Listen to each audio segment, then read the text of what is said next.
So this week's super exciting. We're going to continue this series of applying to dental school and kind of just help with the journey that's happening right now. So this week we're talking about interviewing. That I know is a huge stressor for a lot of people. So hopefully this can help and kind of gear you in the right direction. So as I said, this week we're doing applying to dental school interviews. So I know the interview is super stressful and kind of seems like it's off in the far distance of the horizon, but I promise it's way, way sooner than you think it is. So I figured this would be a good time to talk and kind of introduce what you should expect in the interview process, and kind of you can look back at this video later and just kind of see.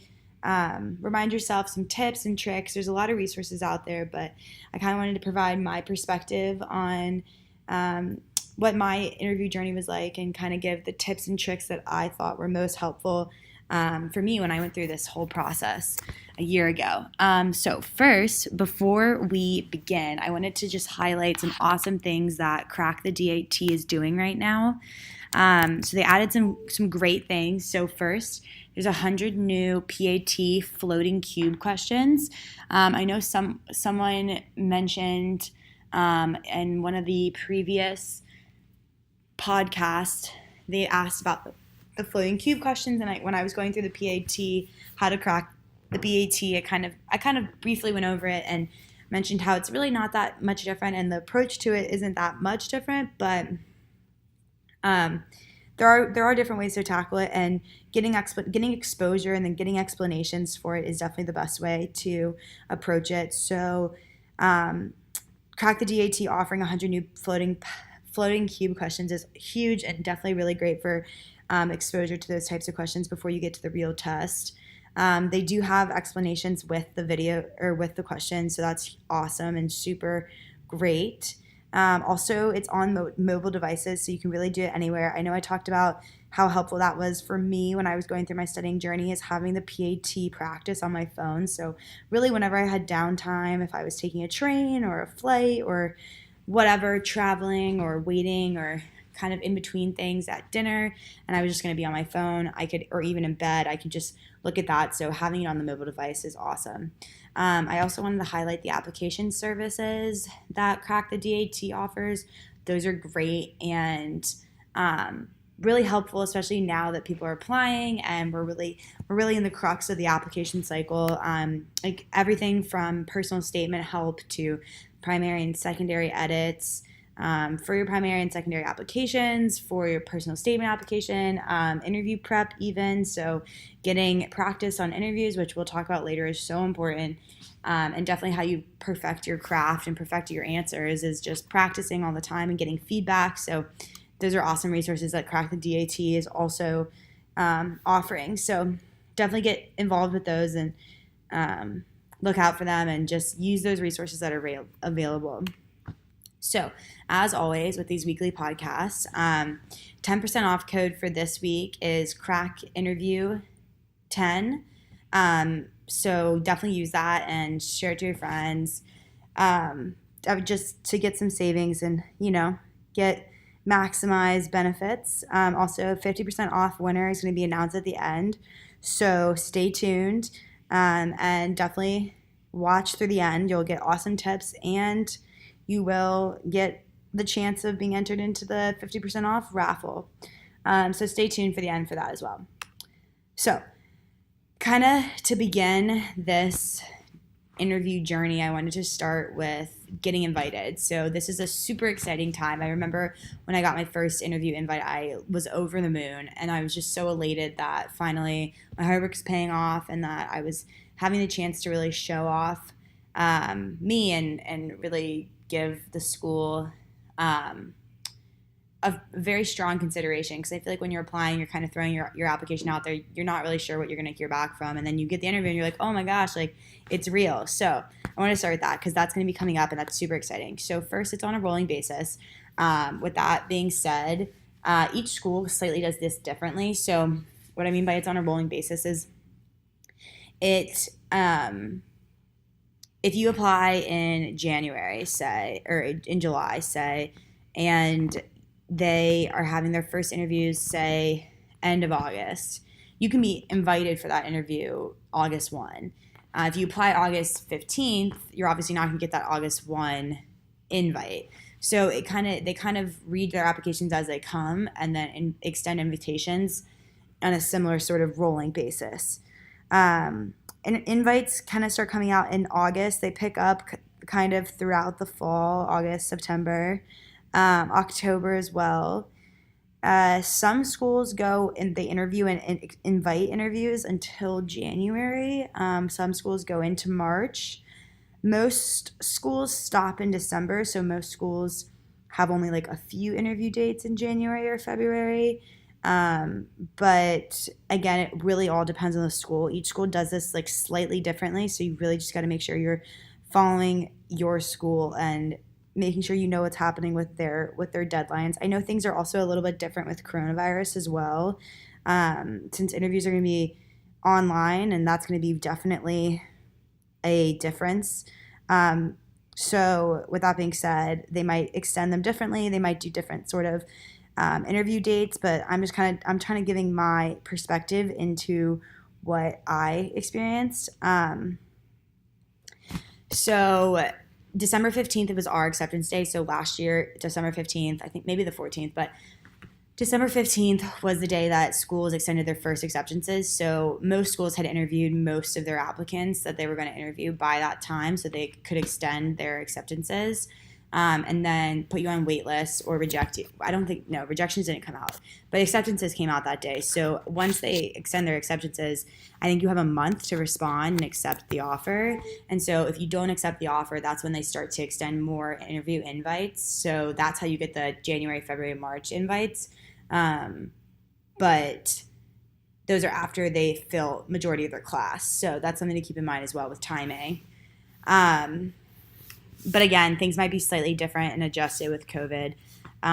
So things might be like a little bit later or a little bit pushed back. Some schools only have a few dates. So some schools only have 3 interview dates. Some schools have dates every weekend. Some schools have dates multiple times a week. That all depends on the school and how they interview. So I know for me, some schools had interview days that had like 150, 200 kids, and there was only 3 dates. Other schools had 8 kids total, and you were the only ones there. It was very intimate and very small group. Other schools were in between, so other schools had like 20 people. Every school kind of does it differently. So you kind of just need to, again, pay attention to the school. So it depends. It really depends. Also, some schools let you choose what date you go, so they'll offer you 3 dates. Some schools won't choose, and they'll pick for you and say, "Hey, you've been invited to interview on this date." So that's kind of something to keep in mind as well. And I've always gotten this question, and I had this question. I never came into this situation, luckily, but I have had friends who've had the situation. And it's a tough one, but if you get 2 dates on the same day, so 2 interview invites on the same day, you have to pick the school, prioritize the school that you prefer to go to, and then let the other school know that you can't make that date. But you need to know that, or keep in mind that there's no guarantee you'll get another invite. So for example, the schools that only do 3 interview dates the entire application cycle, if you say no to an interview date, you're going to be put back into the pool to be considered in the next interview date. But if they don't have another interview date, then, you kind of lost your opportunity. So that's something that you have to kind of personally weigh and personally figure out what you want to do in that scenario. So general tips for interview day. So I kind of want to start after getting invited. I wanted to start in just general tips. So I have 1,000 different thoughts and advice and pieces, and just kind of wanted to get the ball rolling and get my feet wet, kind of, so to speak, just to kind of have some jumping points and get you guys have some tips. And then we'll kind of go into like different types of interviews that you could experience and what to expect with those. But these are just my general tips, which I feel like everyone should hear, at least from me, hopefully multiple times, not from just me, but just information and tips that I found super helpful when I was doing the whole interview process. So, excuse me. The first piece of advice I have is be polite. So that one should probably obviously be pretty self-explanatory and intuitive. I hope that you know to be polite. But what I kind of wanted to highlight with be polite is be polite to everyone. So from the moment you get there, every person you talk to every person you interact with, just be polite, be nice, be respectful, be conscientious, and considerate, because this kind of goes into the last little bullet of your interview starts from the moment you arrive. But it really truly does, and I'll save that till I get there. But just be polite to every person you encounter, because you don't know who's watching truly. You don't know who's evaluating you. Be punctual. So that's a huge one. I don't know if anyone's – I know probably people have heard of the phrase be fashionably late. Obviously, that does not apply in interview situations. But I remember I was showing up at like one of my second interviews maybe, and I was walking from my hotel.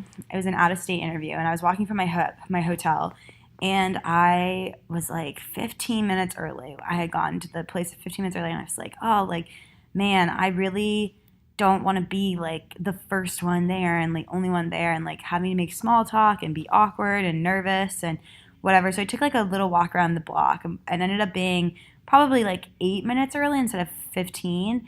And I was the last one to arrive. So I promise you everyone else is going to be early.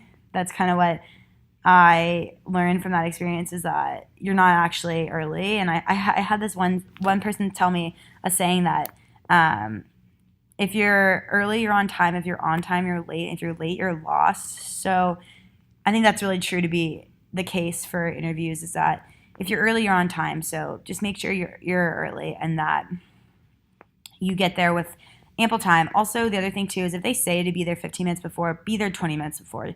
Don't really hit the nail on the head of what they say. Be early, and that shows punctuality, that shows accountability, that shows time management, that shows a lot of things to the interviewer. So you just want to make sure that you're prompt and that you're punctual.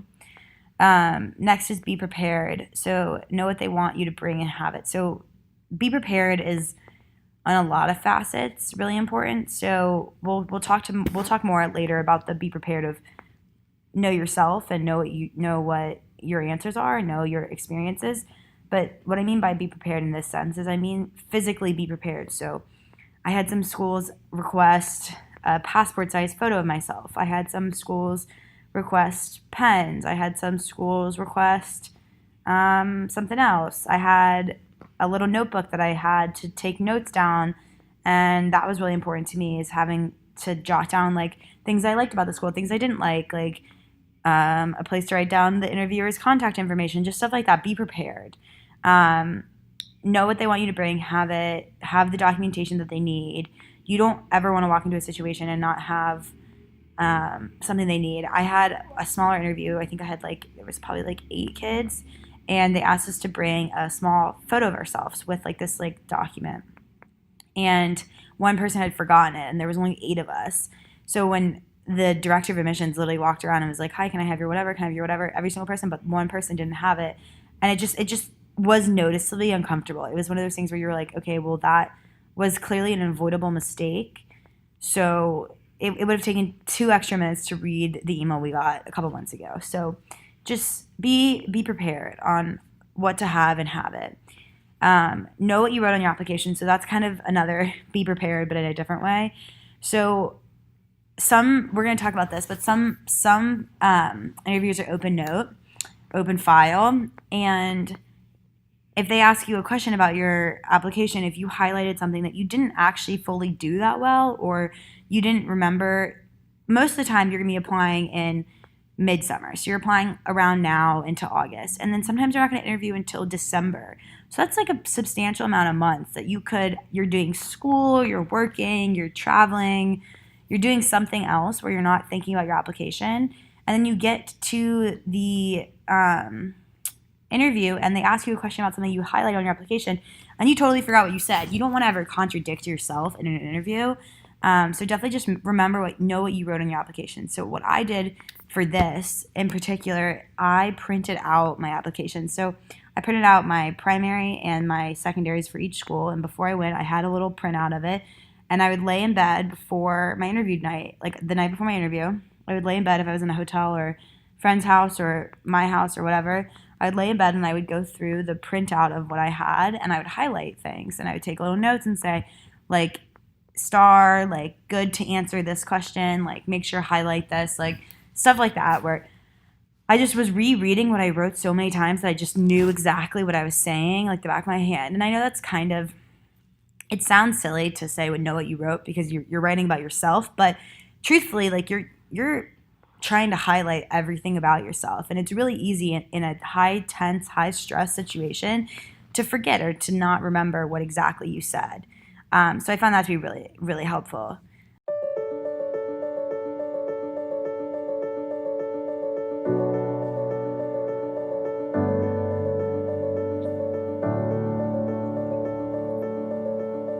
The SN1 reaction is the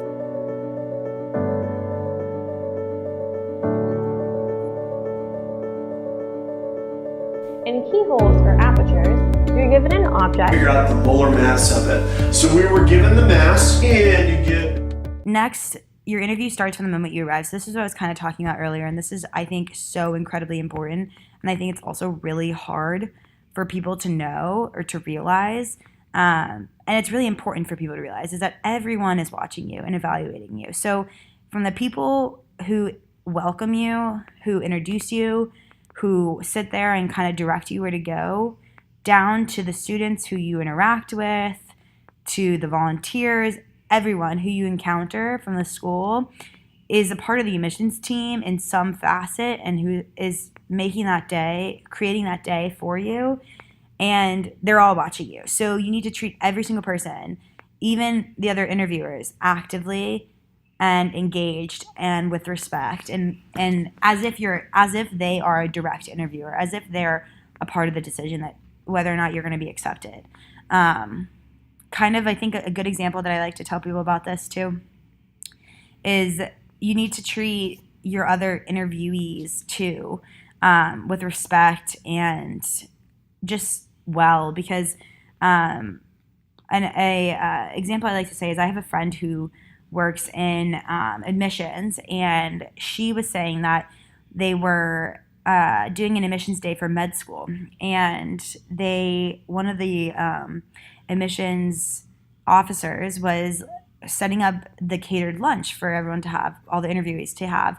And she was setting up the lunch, and there was some banter going on between the two interviewees, and she was so turned off by it that she told someone about it and told another person, another admissions ambassador about it, and they decided to report it and told them that they needed to report that the admissions committee likes to know stuff like that because, right, how you act when you think no one's watching is how you truly act. And so those interviewees did not think other people were watching them, but even the person who was providing the food and setting up the food for them to eat got an insight into who they truly were when no one was watching, and that ended up hurting their chances of getting into the school. So just always be on your toes and really have your A game on from the moment you walk in to the moment you leave. Every single person that you encounter is going to be a part of your decision in some way or another.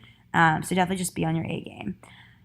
Next thing I like to say is don't dwell on things. So it's super easy to get in your head, especially on interview days when everything's stressful. If you didn't answer a question that you wanted to answer in a specific way, and then you remember later on that you wanted to answer in this way, or you didn't love the way you interacted with that random guy when you walked in, or you maybe were super dazed and you were coming out of the bathroom and stressed or something, and you have a negative interaction, don't dwell on those little things, because ultimately having you dwell throughout your interview day is just going to cause more harm than good. Let things go, live in the moment, and just really try to be your best self in every moment that you can during your interviews. So more practice, and this speaks to the kind of what I was saying earlier about Crack the Dat and the admissions application services that Crack the DAT does is you want to practice for interviews. You want to say every answer you have to every question, to every possible question, to 100 different people. You want to get everyone's feedback. You want to kind of formulate and work on crafting and perfecting the art of how you present your information. And you want to get everyone's opinion, because honestly, the more you practice, the more comfortable you get at talking about yourself, at highlighting things, at not stumbling, at speaking fluently, at perfecting eye contact, non-verbal body cues, just stuff like that. It's not fully natural, and some people it comes easier than others, but just practicing a lot is just really important to making sure that you're presenting the best version of yourself on interview day. Google the school and prepare answers to commonly asked questions. So I would always look at Student Doctor Network, but if you Google the school and you Google interview questions, there's 100 different resources that provide commonly asked questions or questions that were asked during their specific interview day. And I would always go through school by school before my interviews and write down the questions that were new, that I hadn't seen, or that I don't necessarily knew I would know the answer to right off the bat. And I would just sit there for a minute, formulate an answer, and then I would go practice with my friends. So just being prepared for whatever the school could throw at you is definitely really important. Also, each school kind of has its own little quirks about what kind of questions they ask or what weird question they ask. So being able to be prepared for that is definitely helpful. Run the answers by your family and friends. I already kind of talked about that, just practicing. Try answering in front of the mirror to see if you do anything funny while answering questions. I had a friend recommend me do this, and it was very actually insightful. When I was talking, I was looking at myself, and you kind of see what you do with your nonverbal cues. You see if you talk with your hands, if you make weird faces, if you kind of smile, don't smile, or too enthusiastic, not enthusiastic enough, how you hold yourself, your posture. It's just a really interesting way to watch yourself answer and kind of see what you do with your nonverbal, and just kind of look for big, glaring, things that aren't necessarily like what you want to present yourself as. Don't necessarily memorize answers. Just know the key things you want to highlight. So one thing that you definitely don't want to be is robotic, and you don't want to sound like you've rehearsed this and you've practiced this. Just kind of have ideas or moments that you want to highlight or that you want to reflect on, and that can be used to answer multiple questions. And then once the question's asked, however it's phrased, in whatever facets it's phrased, kind of use your experiences and your little back pocket examples and just weave them into the questions. Don't have set memorized answers to questions, because maybe the question will be phrased slightly differently. So you're going to have to rework it and kind of play with it and make sure it molds into the question, not necessarily just a robotic memorized answer. That goes into the have a few examples in your back pocket you can spin for most things. So just having those examples that you're able to then fit into the realm of the question that that is being asked of you. Succeed on your dental admission test. Study less and score higher. Check Crack the DAT now at crackdat.com. Ask them questions, be engaged and move the conversation. Don't be robotic. So they give you an opportunity, and sometimes this is the majority of the interview too, which is really intimidating, but they give you an opportunity to ask them questions. So definitely have questions prepared. But if you ask them a question and they go on a tangent about something else, don't then go 360 backflip into something else that's totally irrelevant that you just remembered that you memorized as a question you wanted to ask. Kind of pry within that. What interests you? Can you elaborate on that? How did you get into this route? Oh, you mentioned this. Like, what did you think about this? Kind of use that to build into the conversation so it seems conversational and you seem like a real person, not like a robot that memorized answers. So now we're going to go into different types of interviews. So we have the closed file interview. So the closed file interview is you go into an interview and they've never looked at your file and they don't know anything about you. So they haven't read your file. So this one was kind of hard for me. And when I had a closed file interview, I was a little bit thrown off because you have to assume they know nothing, right? And you have to present everything about you. But you kind of already wrote everything about yourself in the interview. But then you have to take a step back and say, okay, this person knows nothing about me. So you have to give them the background they need. So if you say, give me an example of a time you've been empathetic. And then you say, in my work and blah, I do this. Here's how I'm empathetic. Like, you have to set up the scenario in which you're giving them the answer. You can't just go to the answer. And really sell yourself. That's the other thing in closed file interviews is they really know nothing about you. So they're looking for you to have the passion.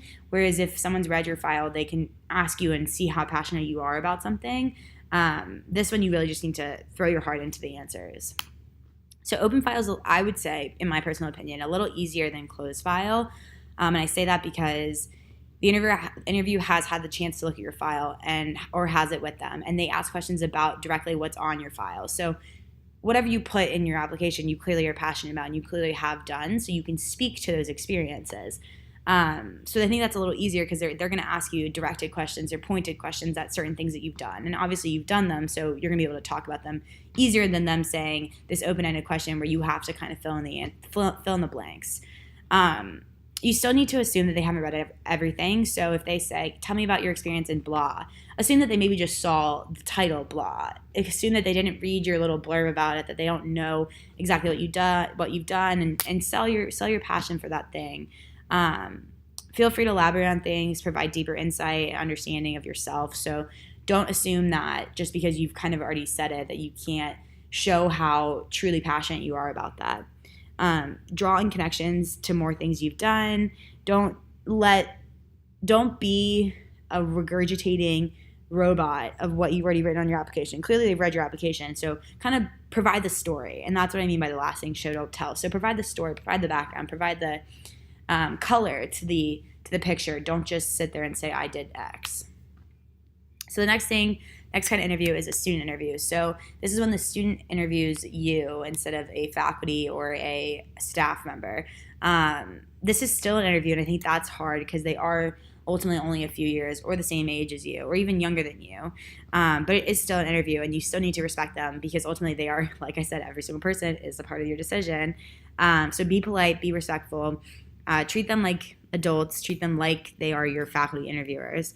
And also really use this time to get their insights. So ask them questions about student life, ask them about what they do in their free time, ask them about their life, and kind of use that as a good guider of how the student body is and how, like, could you see them being your best friend? Could you see them being your friend? Would you want them to be a classmate? What's the dynamic? And that's a good opportunity to hear a student's perspective, but also try to wow them. Ultimately, you are trying to have them want you as a classmate as well. So it's kind of a back and forth.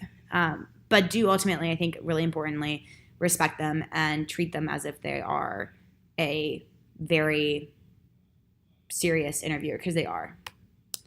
So MMIs, I never actually interviewed any school that had an MMI. I did do an MMI workshop just in case, but none of the schools that I applied to were offering MMIs. MMIs are multiple mini interviews. They're less common. They are less common, but some schools do them. It's multiple mini interviews. So this is when you walk into a room and you read a scenario and you have to respond. And there's one person in there, multiple people in there. You're just it kind of shows how you act on your feet. It's role playing. A lot of them are ethical scenarios. Things that they're looking for are clear communication in team settings and your ability to think on your feet. One big piece of advice that I was given, and I also would love to share with others, is that you want to really know your personal opinions and your standpoints, your viewpoints on things. You're gonna be put in like tough ethical situations that kind of render different approaches and different sides, and you want to kind of know where you stand on a lot of issues before you go in, so that when you do encounter something, you're not pliable, that you can take a stance. But it also is important to see both sides of the story. So last type of interview is a panel interview. This one also is very less common. It's you and it's a panel of interviewers, so it's like 4 interviewers and then you. The 80-20 rule is what I've been told about this, is that whoever asks the question, you give them 80% of your time and then 20% of your time to everyone else in the room. This kind of just shows your ability to engage in multiple people, being a presenter, being open to engaging with everyone, and kind of panning back and forth is important here. Try to connect with each panelist as much as you can. I know it's awkward because there's four of them, one of you, but being able to draw little comparisons between a question asked there or an insight given here or whatever, and being able to make it into a conversational thing instead of a pointed question, answer. So last thing that I love to tell people, and I think that this is so incredibly important, is always follow up with your interviewers after the interview. So always get their email address, their phone number, whatever. and write a little thank you. Thank you for your time. Include a personal anecdote about something that you bonded over, or some insight they gave you, or something that would be helpful for you, and draw the connection of why that's important. And then thank them for their time again, and that you are excited about the opportunity. That's super important, and that follows up, and that just shows you're interested and shows that you care and that you are professional. So that's super important, and I think that's a huge piece of advice that I give to people. So now we're at the end of this week's podcast. As always, here's the discounts to crack the DAT. 10% off use the code apply. Oh, I meant the interview one, and then 50% off when I announced too. So bye.